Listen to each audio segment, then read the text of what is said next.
We have been traveling for 6.5 years now with pets. We've had some really interesting times in terms of traveling and some really fabulous times. Hey, I'm Dr. Ruth Roberts. We're having internet challenges today, part of the difficulties of travel life. With me today is my very special guest, my beloved Mary Jo. We have Greetings. we have been traveling for 6.5 years now with pets. We started out with Pepe, our cat, and Mona, our Schnitzel, our wiener dog, Yep. who's since left us. And then more recently in 2020, Hayo started traveling with us. So we've had a lot of experiences. We've had some really interesting times in terms of traveling and some really fabulous times.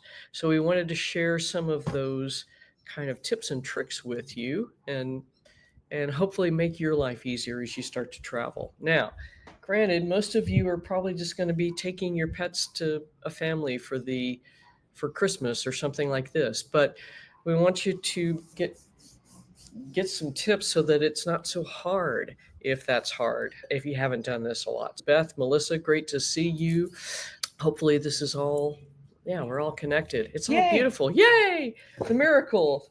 Yeah. So what was when we started? So we decided in April of 2018 we're going to sell everything and start traveling. And Yes. so Actually, it was almost before that we started getting Pep ready. that's true. So cats can be a little more difficult. Most of the time, they don't even like driving in cars. And Pep, the first thing we did was get him used to a harness, which was wonderful because he was piggy about eating. So we'd put his harness on right before as we were getting food ready, and he would just stop dead. Yeah, Like it he was was, immobilized. yes. Yeah. And once he got used to that, we put him in the car, and the car just freaked him out. So we just sat him in the car, took him, gave him some treats, took him out. Next day, 2 days later, we slowly drove up the driveway, gave him a couple treats. And every day we'd go a little bit further. And he finally got that he was comfortable enough and he wasn't freaking out. And then we took him for his very first 4 hour drive up to Asheville, Fletcher. And he did okay. He yowled almost the entire way, but he didn't freak out too bad. No, he was stressed, and that was part of the deal. Is we got to get this guy used to the travel. So he got there, and it's a beautiful location. He's enjoying being outside, enjoying the great outdoors. And then driving back, we were bringing. Furniture. That's what it was. Yeah. We Anyway, had the big truck, the U-Haul truck. that's right. We had to drive the U-Haul truck back. So he sat on the way back. He sat on my lap, and he was chill the entire time. So he's, oh God. But there were a lot of hangry videos of getting him used to being in the car. So giving him treats, and he's also really good stuff there. And that's going to work the same for your dogs. If your dogs don't like to travel and don't like the car, which many of them don't, plan a couple months ahead of time and day by day, little by little, get them to understand that the car can be a pretty nice place. And we throw them in the car and we take off and go 60 miles an hour. And they're like, oh my God, I cannot focus on this at all. Instead of putting them in the car and going 5 miles an hour and getting them used to that whole process. It will be easier in the long run if you prepare ahead of time. Right on. And that was the thing. When we did start traveling, Pep, every time we would go past a semi, he would focus on the semi because relative to the car, it's moving, it's slower. Maybe he just really liked them. I don't know, but that was his thing. He would just look at the semis when we were traveling at highway speeds. And over the years, he got to the point where we get someplace new, or actually we were just leaving. And if we stopped for a light or were standing still for a minute, I would roll down the window, or Ruth would roll down the window, and he would stick his head out of the window like a dog and start sniffing, like, where are we? As soon as we started moving, he didn't like the air in his face. Yeah. He'd pull his head back in. But he got to the point where he thought riding in the car was pretty cool. Yeah. He was a dog cat, and exactly, we became the traveling cat ladies. So it is tough, and I think there are some cats that are much more amenable to change.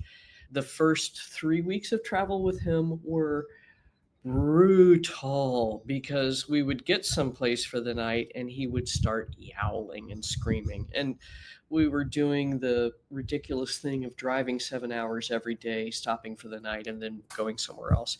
And that was stupid on our parts. And ultimately, we didn't really enjoy the journey. No, so if we would do it again, we would drive, stay a couple days, let the pets rest. So that's another thing, making sure that you think about what's happening to your companions instead of just you. They need time to be able to relax and not be absorbing all your stress, because so often that's what's happening. You're driving, you get there, you get a meal, you get to sleep, you wake up, you go. They never get de-stressed. Yeah, exactly. And it was very cool because one of the things that really shifted that for him was we talked to a guy that's an animal communicator. He said, let's do some tapping. And that was a really cool experience too. I was doing the tapping, you were holding Pep and being the surrogate. And we started off saying things that we knew were going on, but then as it went on, you were getting downloads about what it was he really was uncomfortable about. Right. And that was it. And He that was was it. chill after that. That's the first night in 3 weeks we all slept. He was like, okay, I get what we're doing now. I don't exactly like it, but I get it. And I want to hang out with you guys. So I'm going to keep doing this. Yeah.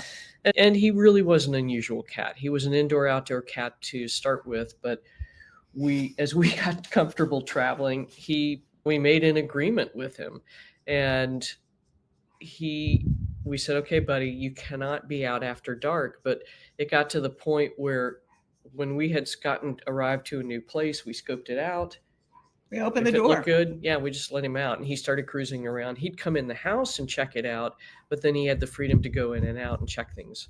We had a couple of mishaps where he didn't keep his agreement and scared the bejeebers out of all of us, including him. And one was in the magic bus. Oh, yes. We didn't close the door. It was a refurbished school bus into a magic bus, couch, everything, good bed. And we left the back door slightly open, didn't realize it. And he was like, I get to go out and play tonight. Yeah. Well, needless to say, we were up till 3 a.m. when he finally showed back up, going, it's okay, I'm fine. I'm good.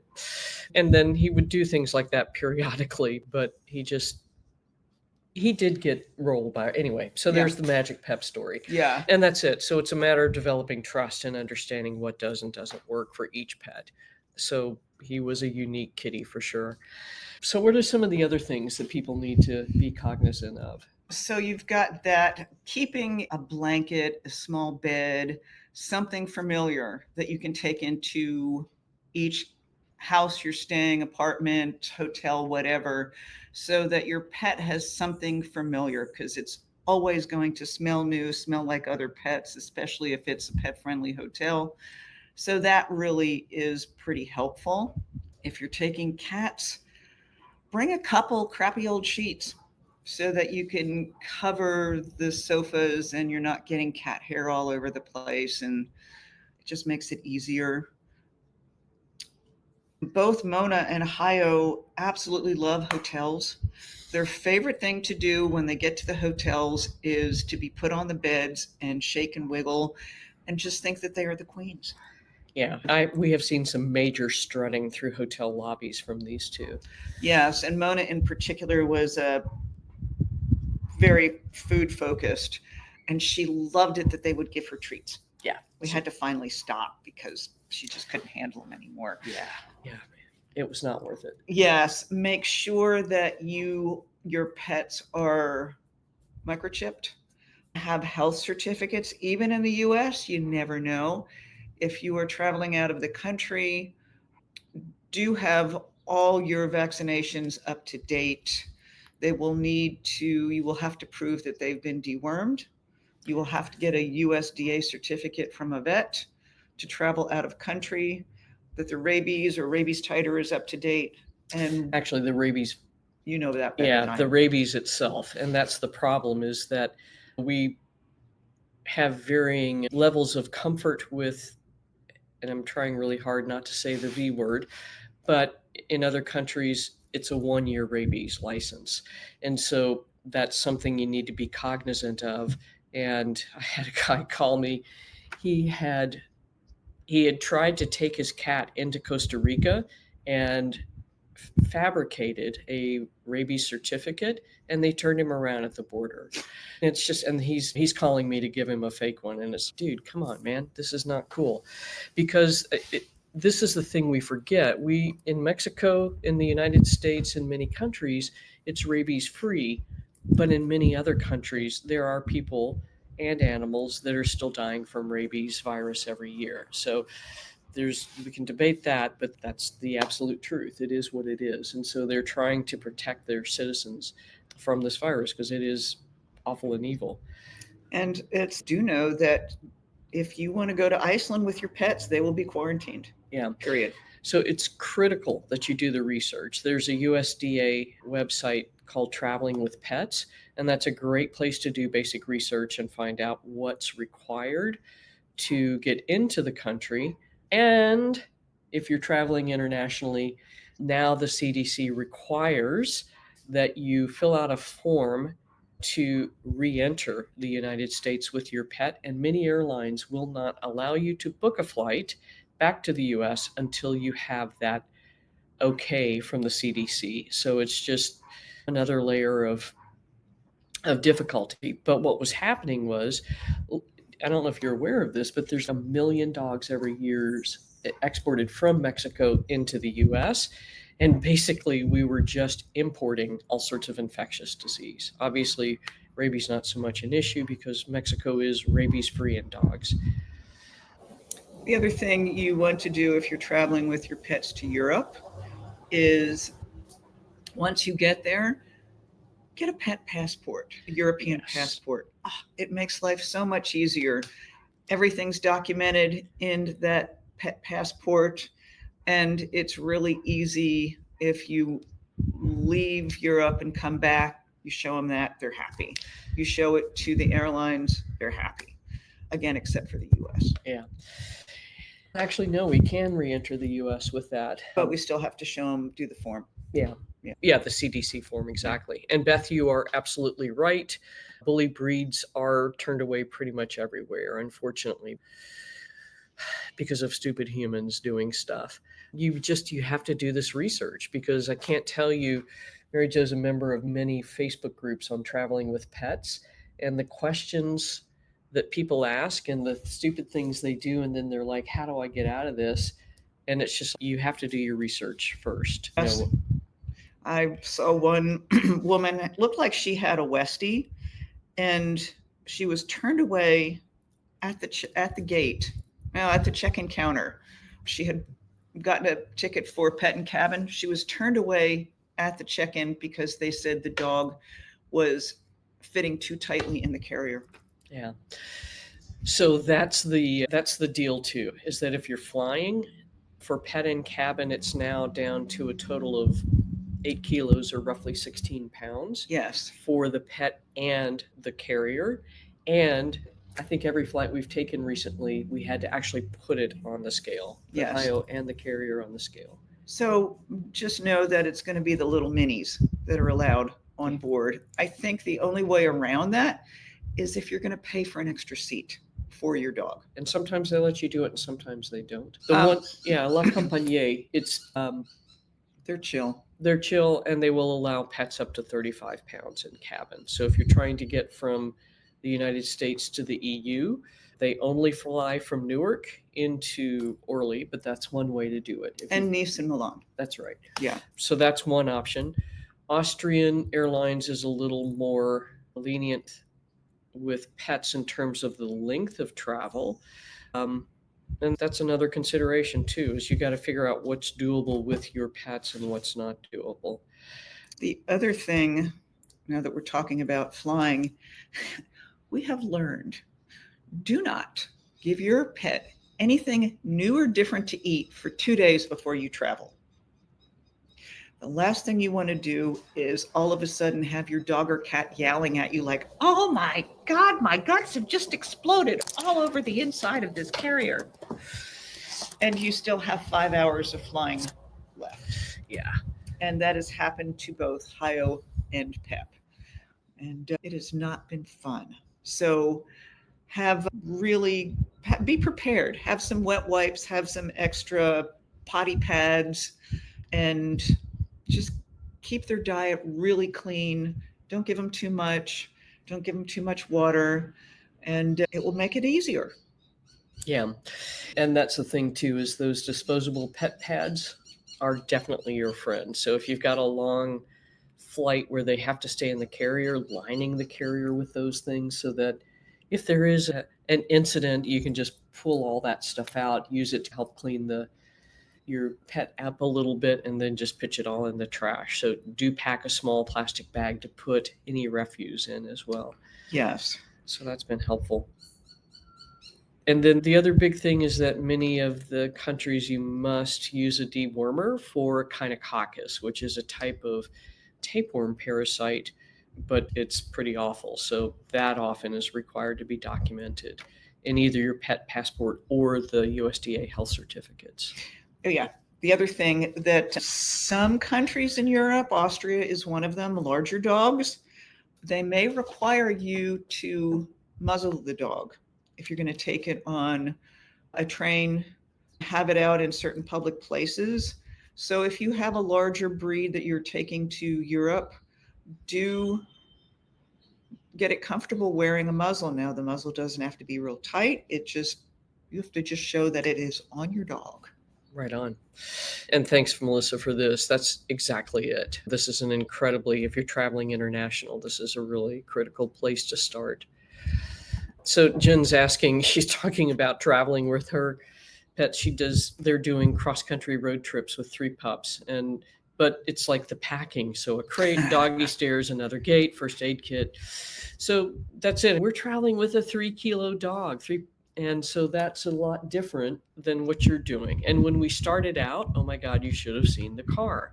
So we've figured out what isn't good, but that's critical. It's what do you need to keep your pets safe and also prevent any damage to the place you're staying in. And so that's critical. The other thing that you may want to be aware of is if you are feeding your pet dry food or commercial food, depending on what country you're going to, that may not be available. You may want to think about cooking for them just so that you can keep them on the same diet no matter what country you're in. You can always find some kind of meat and some kind of vegetable. Everybody's got rice, everybody's got beans.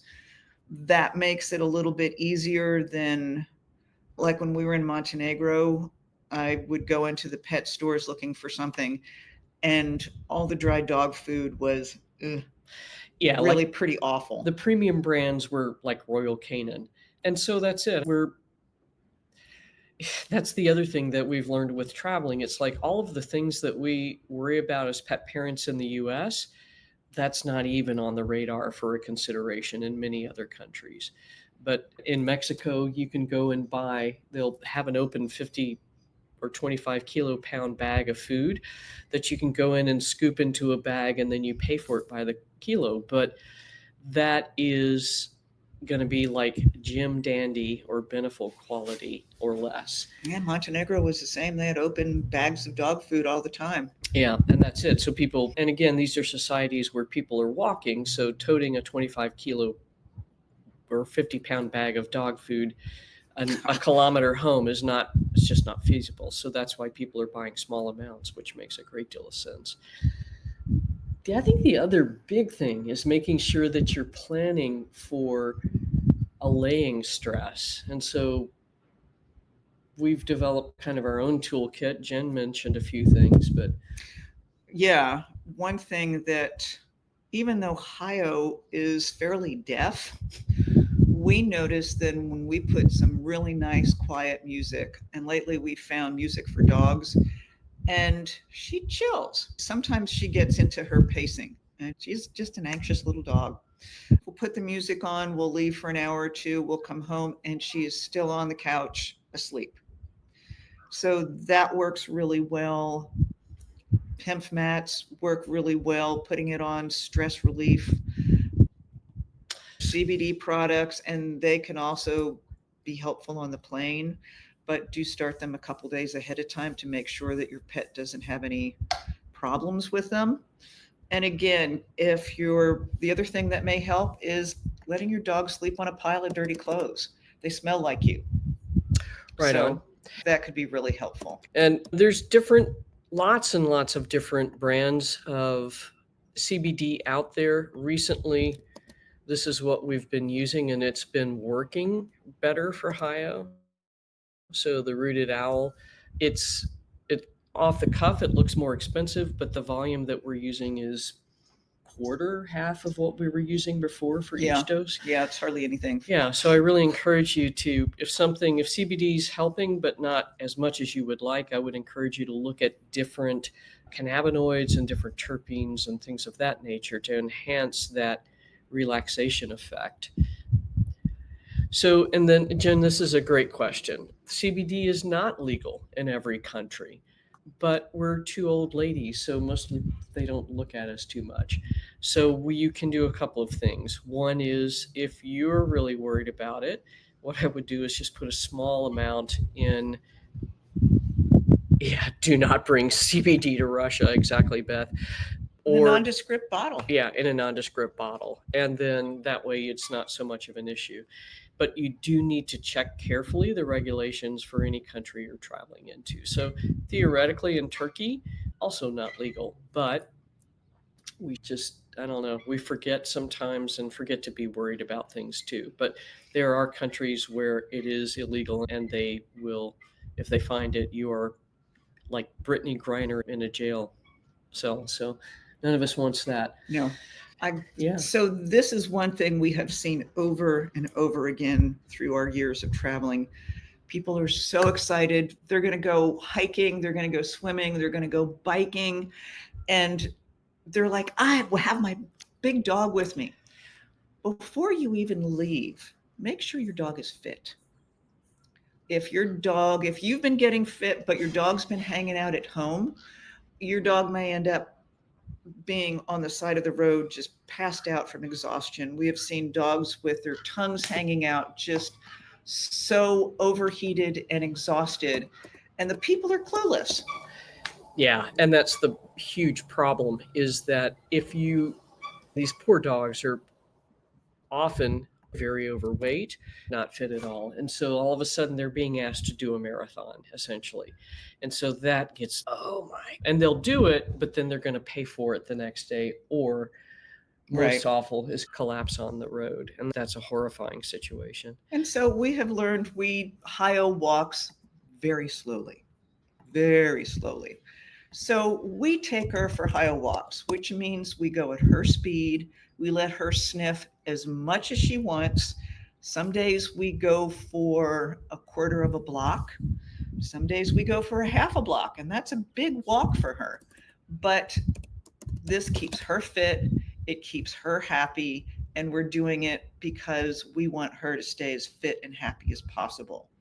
Right So on. if you don't have time to get your pet fit before you leave on your trip, then start doing some exercise, some walking, a little bit of jogging, and get your pet fit on the hike. But don't expect them to be able to do 4 or 5 miles when they don't even go half a block.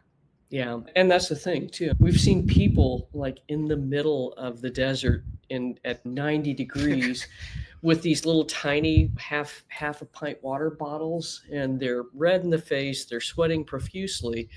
So just be really cognizant. In the United States, dogs are not allowed off the concrete in most of the national parks. State parks is different. So be super careful and mindful of what is and is not permissible, because you're like, okay, great, we're at Yellowstone, and then you're planning on hiking with your dog and that's not possible, and the rangers will ask you to leave if you keep trying to go. So it's for the protection of the wildlife, Yes. as well as preserving the natural area. Now, Europe tends to be a little different. They're a little more relaxed. You can take dogs with you in most national parks. Some places there's not even any regulations nor signs.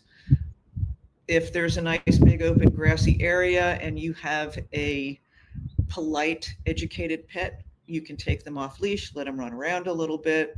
Many times you take them into restaurants, you take them into cafes, no problem. So that's a little bit different. There's not quite so many regulations as long as you do have a very well educated pet. And that's critical too. That's not something that you learn on the trick. That's again something you start working with amazing people like Beth, who's been training for years and years, so that your dog does learn basic manners in a social setting. We I think we forget that and expect them to be able to handle a lot of movement and activity all of a sudden, and that just doesn't work out very well. And Janine, you're absolutely right. You need to be cognizant of things, infectious disease that may be present in other areas. So, lepto is one of those that's on the rise. So, that's an issue. In in yeah, and this is a cool one, Elaine. We actually have a bike basket. Where did we get? We got that in Europe. Yeah, we got that in Austria, but I think it was Trixie or something like that. So it's really that's been awesome because the basket detaches from The base. the base. Yeah, we actually use it to go shopping a lot too. Yeah, and it's perfect. Yeah, Hayo's not real keen on it, but if we had Mona or Pep, we would have had them in that basket a lot. yeah, That's the other thing. If the mesh knitting, if you go traveling with cats, make sure and specifically ask wherever you're going to stay if they have screens in the windows. So often there are places, especially here in Europe or in Europe, they don't In have Mexico, any screens. too. And Yeah. some places in Mexico, there are no screens in the window because there's not that many bugs. So that means your cat is stuck and you are all stuck indoors with the windows closed all the time. yeah, which can really not be fun. No, so ask for screens. Yeah. Or you teach your cat to be on a harness and have it harnessed all the time. So much fun. Yeah. But these are all things to think about, right? Because otherwise, Pep would be out the house and down the road and in the mouth of a crocodile or something. So those are all critical things. The other thing about cats is that you do need to make when you're renting a place, if it says no cats, they really mean it, and be cognizant of that because either one of two things has happened: either somebody is allergic to cats, or you they just don't want cats in because they've had a bad experience. So be if it says no cats, believe them. We had a situation where most of the time, if it says pet friendly, we just presume pets means dogs and cats. Yes. And that's worked out reasonably well. But we're also very cognizant of keeping things clean so that we're not leaving behind a mess of cat hair. Yes. Yeah, and Elaine, for that basket, we found it on Amazon in Austria, but I just look for a bike basket. It had a little metal thing to attach to the bike and then Velcro to hold the basket onto the stand. Yeah. And the other thing we also have is a backpack for Hayo, Yeah. which is great. And we got that on Amazon and it's got mesh sides, some little pockets, and that's what she flies in. And we will carry her that in there. Another thing, if you have very small dogs, is they make these really nice pouches. Just strap around your shoulder and the dog fits in the pouch. It zips up, their head sticks out, and it's pretty well supported. Those are nice too, because sometimes the little guys just can't walk as far as you are. Oh, there you go. Yeah. So I'll share. This is share screen, window, photos. There we go. So this is us traveling through Mexico City Airport with Hayo, and there she is cruising in her little backpack, checking it out. And it's great on top of that roller bag because it keeps it nice and smooth for her and keeps things more comfortable for her. The other thing that backpack is great for is that there's a Velcro mesh that rolls down and zips up, and it's been awesome because we can she's so chill and so quiet, we can often go into the grocery store and get the shopping done before we go to wherever it is we're staying for the night. And they don't even know we have a dog on our back. Yeah, yeah, so she is an exceptional traveler for sure. Yes. Yeah, so yeah, so what else? What are we missing? Any questions that you guys have, just pop them up here. We're happy to help. That's another thing too, is that when you start traveling and you're going to leave your dog or your cat in the Airbnb for a little bit, I think it's really critical to Ah, start teaching them that you're going to come back pretty quick. So how do we do that? How do we I start think working on that? I think sometimes we would get chilled out, whether it was in a hotel room or an Airbnb, and hang out for a while, and then maybe Ruth and I would go for a 5-minute walk and then come back. And they're like, "Oh my God, you're home!" And we may do this 2 or 3 times, and then go out for dinner and come back an hour or so later. And so they start learning. Okay, they are coming back. So it may be stressful for them for a little bit until they understand that you're always going to come back. The other thing that we found stressful, and I get a little more anxious than Ruth, is when we're packing up to leave. Mind you, that when we're car traveling, we have everything we need with us. So that means we maybe have 4 or 5 suitcases, bits and pieces of this and that. And we get someplace and we just go and it sprawls all over. So we're packing it all up, and I get a little anxious, which means the pets get a little anxious, and Ruth occasionally has to go, MJ, take it down a notch. Yeah. Oh, okay. Yeah. So be mindful as your pet starts seeing you pack all your bags back up. Oh my God, now what are we doing? Take a breather, Yeah. take a break, sit down with them, tell them what you're doing. It Yeah. may feel weird, but just sit there and say, okay, today we're going to start packing up. Tomorrow we're leaving. We're going to go here. We're going to stay for a week, and it's going to be fun. And we'll take you to some cool places. Yeah, and Melissa Sherman was really helpful with that. So show them what you think you're going to see when you get there and the things that you're going to be able to enjoy and do. And that often really does for Pep. We had to tell him, or he'd get in the car and be like, "What the hell, man?" And so when we would tell him before, he'd be like, okay." So it's Yeah. yeah, Bill, right on. So longest flight we just did, actually, we flew from Istanbul to Mexico City, and that was 14 and a half hours. yeah. And so you were really worried, like, oh my God, she's gonna hate it.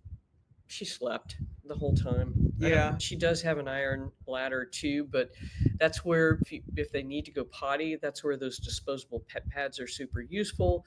You can just take the whole carrier, the backpack, into the bathroom on the plane with you, put the pet pads down, and she's used that once or twice. Yes. And occasionally you will find airports, especially if you have layovers, that do have pet potties in them somewhere if you ask. And if not, you just go into the family bathroom, lay your pad down, and be patient and wait. And they may go.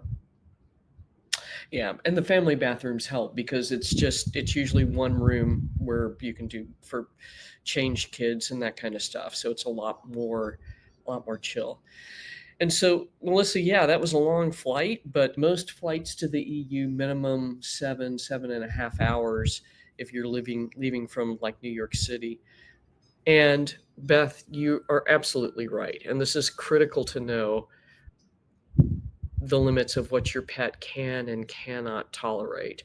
And so, as you're wanting to travel with a pet, and especially if you're considering airline travel, starting with car travel first is really critical. So, we traveled for 2.5, 3 years in by car with these guys. Yes, we did take them to Roatan that first year. Yeah. So after almost 8 months of travel, so they were inured to travel. I was the mortified mother in the airport when Pep is no, and like, oh my god, I'm like, what if he does this the whole flight? And it was just the noise in the airport. Poor Pepe. We tortured him a little bit, but once he's on the plane, he was fine. But it got to the point where when we went to the airport, he would yowl. And so we finally realized, okay, if we cover him, it's not so scary. But we were doing this routine where So we had nobody, two of these yeah, backpacks on ours. One I had Hayo or Mona, she had Pep. Pep would start yowling. So and I'd just open my mouth. and be like, be Pep's puppet. So that was the thing. But he didn't like the airport, and I don't blame him. Nobody likes airports. They're overwhelming. They're not fun. But Beth, you're absolutely right. You have got to make sure that even though you really want them to travel, they may not have the right temperament for it. And starting with small trips, you just gotta make sure that you're doing the right thing for them. Sometimes it's just better to get a pet sitter. And if they're okay in the car and you take them to an airport and just hang out and they're okay there, you may want to try and do a quick regional flight. If you live near a hub airport, just take a flight, maybe an hour flight to the hub airport, spend the night, come back the next day. And that could be a great way for you to figure out if your pet will tolerate traveling. Is it better the second time or is it worse? Yeah. And that's it. Everything that you can test to see if it's to their comfort level or not, I would encourage you to do it. They may look at you funny in the airport because you're just hanging out there with your dog in a carrier, but that's a good way to know how are they going to respond. Yeah. And yeah, and there she is, the travel queen herself. Yeah. Cool. What else? Yeah, I think that's it. In the other thing that's really critical too is as you're traveling in the US, you can search for dog friendly restaurants on Google. Rover.com is a great resource, not so much for accommodations because they'll say, oh, yes, this is pet friendly, and you get there to book it, and it's not. So use Google as a great research tool. It's pretty easy for Airbnb or any of the other booking Yes, sites. booking.com, you can punch in pet friendly. We've had good luck with most of them. And read the reviews. Read the worst reviews. I read the worst reviews first, because if there's 20 really good ones, look at the dates, how old they are. Are most of the good reviews from 3 or 4 years ago? Do they have any recent reviews? Is zoom in on the pictures so you really have an idea of what the place is like, where it's. And if you take your time, booking.com is a lot easier. They give you an address so you can see where this is. We goofed one time. We were staying at San Miguel de Allende, and the house was really nice, but we didn't realize that it was on this road that was a very steep hill, and like 40 buses a day were come flying up this hill, and the sound was deafening. Yeah. Scared Hayo every single time we had to go out and pee. She refused to relieve herself anywhere on that road, and we had to go up like 40 steps up this hill to the very top before she felt comfortable to relieve herself. Yeah. Check out the locations and the address. Yes. Yes. And if you're in a city, make sure there is some green space if you're traveling with the dog to go pee. We had that error in Mexico City the first time. Yeah, there was nothing, no green space. We had to walk 3 blocks to find a planter. Trees. Yeah, a planter for her to pee in. And poor thing, she says, "Oh my God, it's just too much going on." Yeah, and exactly. So that's a great thing too, Janine, is that if you're looking for accommodations, just look for things with hard floor only. We have been known to roll up rugs when we get there because she can. She's a dog. Yeah, and Mona, I think, was more problematic just because she was older. And Yeah. poor thing, she would get her front feet on something, get her front feet on the pee pad and pee, regardless of where her rear end was. So I think it's just really critical to make sure that everything is as bomb proof and low stress as possible. And this all sounds overwhelming, but this is also 6.5 years of experience. Laugh at your mistakes, enjoy the experience, know that all those mistakes become great stories in the future. And that's the best way to look at it. Yeah. Because that's one of the loves of traveling is it's unpredictable. You don't know what's going to happen. You don't know where. You can plan from here until the next year, but stuff happens. Right on. And I think one of the best stories with Pep was when we were staying in Steamboat, Colorado. We got there, the guy said, "Oh, we're having a mouse problem." They did not have a mouse problem when we left. No, it was a house built up on the hill and it was 2 floors. We were staying on the ground floor, and on either side of the house was just these weed fields. Okay. Every day, Pep was coming in with 3 or 4 mice. Yeah. Oh, look what I got. There are mice tails everywhere. Yeah, he just had a grand time and relieved them of their mouse problem. We wanted to charge him for extermination services, but that was it. He was a hunter kitty, and so he just had a really good time with that one. Yes. Excuse me. Anything else we missed? Have fun. Yeah, exactly. So there's all this stuff, right? We tend to focus on worrying about things, but that's the point of travel, is to have fun, have new experiences, and enjoy what you're doing. Yeah. So do plan. Do take a couple months ahead of time, plan everything out, get your pet accustomed to it. And then the day you're ready to leave, just breathe, just go with it, and do your best to enjoy it and not get all tied up about the what ifs. Because if you just take the what ifs as they come, breathe through it, get through it, life will be easier and you'll have more fun. Right on. And in a shameless plug, I'm going to show you the things that we are traveling with. The one thing I don't have is the mushroom relax chews, which I really like. But this Pets Pimp mat has been amazing. We all use it. Yeah, we share. Yeah. Ergo is great for kind of cognitive relaxation and calming. Omega-3 fatty acids. Mushrooms Relax has a mix of mushrooms as well as tryptophan and theanine for calming. We'll pick some of those up. Maybe you need to give those to me next time we're getting ready for a big one. You might like I don't know, I think they're krill flavored. Ooh. Yum. But that's been a super product in terms of reducing like immediate stress in combination with CBD as well. So that's what we've got for you. Yes. Happy holidays. If you are traveling with your pet, remember, just make it easy. If you're driving, stop every couple of hours.